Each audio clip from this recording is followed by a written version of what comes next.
Today I'm here to announce Trick-or-treadathon 2, which I will be running with a bunch of my friends, the same as last year.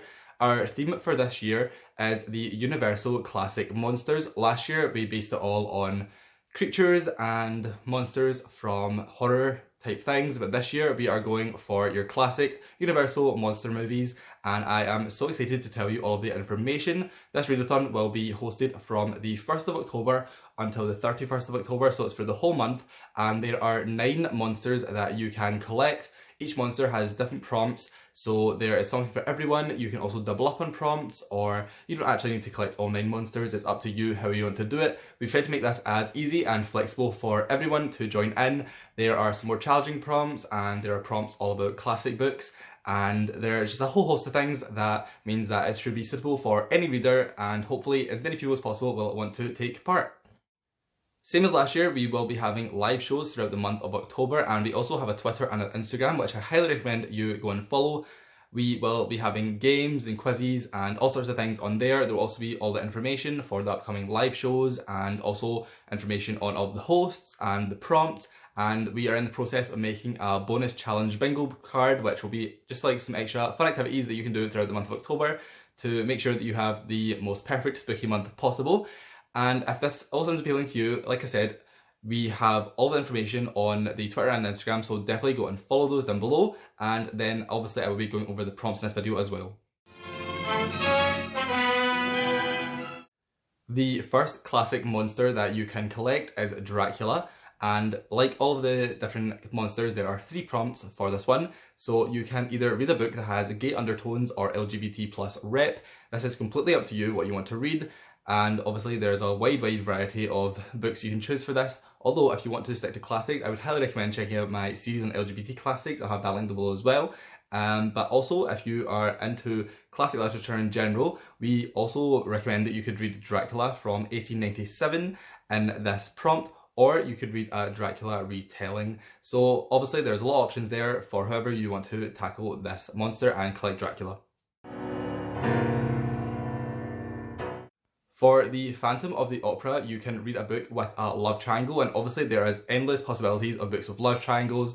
There are thousands and thousands of them out there, so this one should be pretty easy to do.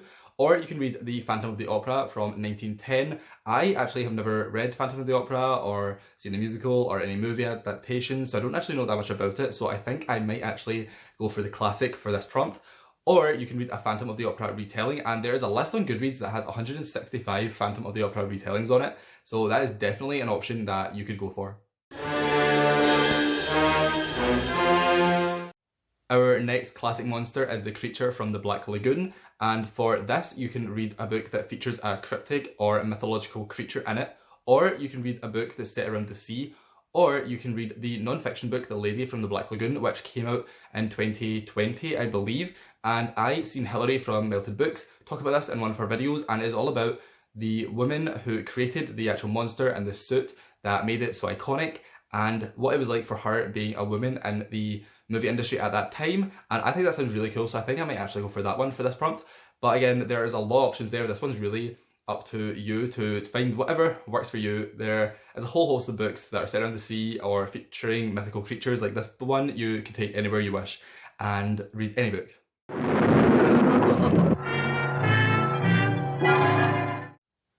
For Frankenstein, you can read a book that is written from the villain's perspective. There are lots of interesting books written this way. Personally, one of my favourites is the Renegade series, although obviously, as you would expect, they turn into more of a morally grey character, but it starts off being from a villain's perspective, which is always interesting, and I think this one will be really fun to find some unique books. You can also obviously read Frankenstein, which was released in 1831 by Mary Shelley. I love Frankenstein, and I'm actually going to be doing a video at some point during the month of September talking about all of the classic horror books that I've read. So if you are interested in that, make sure to subscribe and you will hear my full thoughts on Frankenstein, but I definitely would recommend, if you haven't read Frankenstein before, maybe give it a chance. And there's also the option to read a Frankenstein retelling.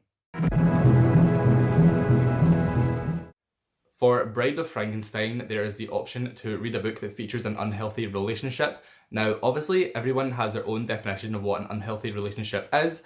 Some that I read recently that I would maybe recommend for this prompt is the Crave series. the first book anyway, I really thought the relationship in that was a very strange dynamic. And then also Call Me By Your Name is definitely one that isn't the healthiest relationship. There is a lot of weird power imbalances and stuff going on in that, but I love that book anyway, so I'd also recommend that one for this prompt. But anyway, this is not a recommendations video. So you can also just read Frankenstein again, or you can read a Frankenstein retelling. For The Invisible Man, you can read a book that features a character with special powers. This could be some sort of superhero type book, or it could be a book where a character has magic. Again, the possibilities are endless for this one. You can really adapt it to all sorts of different stories and books. Or you can read a sci-fi book, which again, super broad. Any sci-fi book would work for this. Or you can read The Invisible Man, which was released in 1897. And if you've never read The Invisible Man, I would highly recommend it. If you are new to classics, this is a great one to jump into because it is written obviously in the late 1800s, but it is super modern and it's just feel and its writing style and stuff. So I would highly recommend that. Again, I will have a whole video about classic horror books later on in September that you can check out.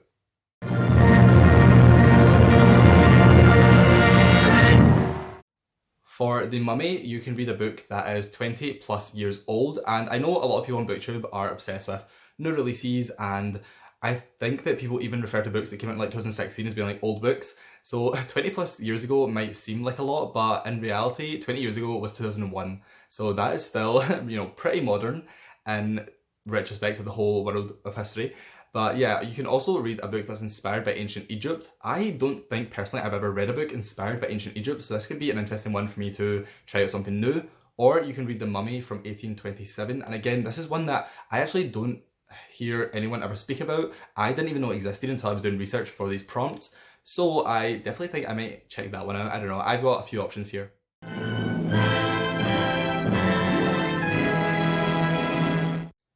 For The Wolfman, you can read a book where a character goes through a transformation, and again, this one is so up for interpretation because obviously the majority of characters grow somewhat during a novel. The whole point of a story is character growth.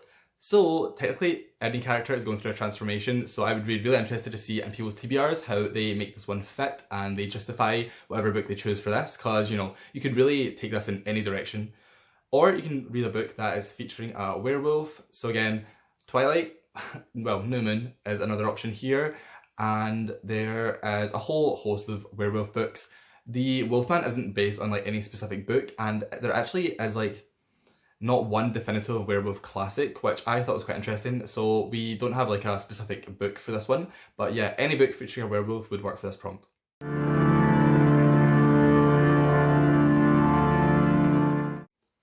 For The Raven, you can read a book featuring mental health representation, or you can read a book that has a black cover, which obviously is very easy to do. Black covers are super common.